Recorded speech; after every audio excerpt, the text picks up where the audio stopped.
ಖುಷಿ ಆಯಿತು. ಸರ್ ನಿಜವಾಗ್ಲೂ ಒಳ್ಳೆ ಪ್ರಯತ್ನ ಮಾಡಿದ್ರಿ. ನನಗೆ ದೇವ್ರನ್ನ ಹೇಳ್ತೀನಿ ಕೇಳಿ, ಅವ್ರ ಕತೆ ಹೇಳಿದ್ಮೇಲೆ ಎನ್ನಿಂತೋಗುತ್ತೋ ನಾನು ಅವತ್ತೇ ಹೇಳಿದೆ, ಪಾಪ ಅವ್ರು ಏನೋ ಬಜೆಟ್ಗೆ ಬಂದು ಮಾಡ್ತೀವಿ ಅಂತಂದ್ರು. ಇದಾಗಲ್ಲ, ಈ ಜನಪದ ಅನ್ಕೊಂತ ಕೂತಿದ್ದೀರಾ, ಅದು ಅಷ್ಟು ಸುಮ್ಮನೆ. ಇವಾಗ ನೀವು ಮೊದಲೇ ಸರ್ಕಾರದಲ್ಲಿ ಜಾಸ್ತಿ ಕೆಲಸ ಮಾಡಿದ್ದೀರಾ, ದಸರಾಕ್ಕೆ ಬಂದು ಕಲಾವಿದ್ರಲ್ಲ. ಹಂಗಾಗಲ್ಲ ಅಂತ ನಾನು ಅದೇ ಹೇಳಿದೆ.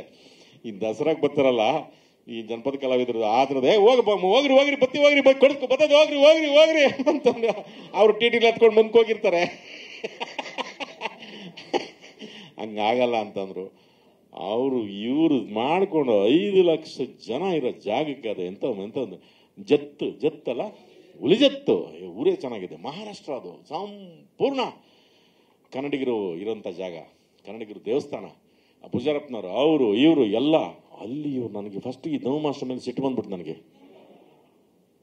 ಯಾಕೆ ಇದು ಫಸ್ಟ್ ಡೇ ಹೋಗ್ತೀವಿ ನಾವು ಅಲ್ಲಿ, ಆ ಲೊಕೇಶನ್ಗೆ ರೀಚ್ ಆಗಕ್ಕೆ ನಮ್ಮ ಕೈಲಿ ಆಗ್ತಿಲ್ಲ.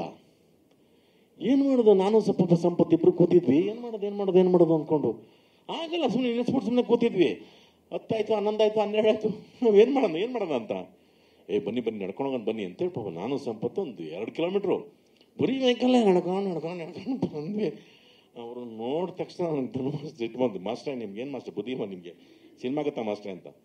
ಬಟ್ ಅವರು 3 ದಿವಸ ಅಂದಿದ್ದು 4-5 ದಿವಸ ಆಯಿತು ಅದನ್ನು. ಆ ಜನರು ಎಂಥ ಒಳ್ಳೆ ಜನರು ಸರ್, ಕೈ ಎಂಟು ಮುಗಿಬೇಕು ಸರ್. ಎಲ್ಲ ಉತ್ತರ ಕರ್ನಾಟಕದವ್ರೆ, ಬಿಜಾಪುರದವರು ಸುತ್ತು ಬಂದು ನಿಂತ್ಕೊಳ್ಳೋರು, ನಮ್ಮ ಜೊತೆ ಭಂಡಾರ ಚೆಲ್ಲೋರು. ಏನು ಸರ್ ಕೆಟ್ಟ ಅಂದರೆ ಅದೊಂಥರ ನಮಗೆ ಜೋಶ್ ಬರಂಗೆ ಅಂದಿದ್ರೆ ಕೂಗ್ಬಿಡೋದು, ಸರಿ ಎಲ್ಲ ಸರ್ಗಂಗೆ ಕೂಗ್ಬಿಡೋರು. ಅದೆಲ್ಲ ಹಾಗೆ ನಿಜವಾಗ್ಲೂ ಅವ್ರಿಗೆಲ್ಲರಿಗೂ, ಆ ಬಿಜಾಪುರ ಅಜ್ಜತ್ನವ್ರಿಗೆ ಎಲ್ಲರಿಗೂ ಕೈ ಎತ್ತು ಮುಗಿಬೇಕು ನಿಜವಾಗ್ಲೂ. ಮಾಸ್ಟರ್ ನೀವು ರಿಯಲಿ ಗ್ರೇಟು. ಅವರು ಎಲ್ಲ ಸೇರಿ ಒಂದು 34 ಜನ ಇದ್ದರು.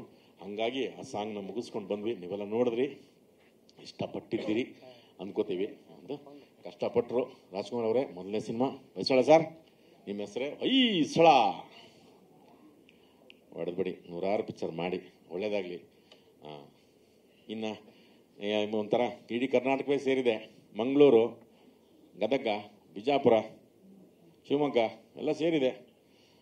ಮಂಗಳೂರಿಂದ ನೋಡಿ, ಯಾವುದೋ ಮಂಗಳೂರು ಅಂತ ಮಂಗಳೂರೇ ಬಂತೆ. ರಾಮರ ವರಾಹ ರೂಪ ಅಂದ್ಬಿಟ್ಟು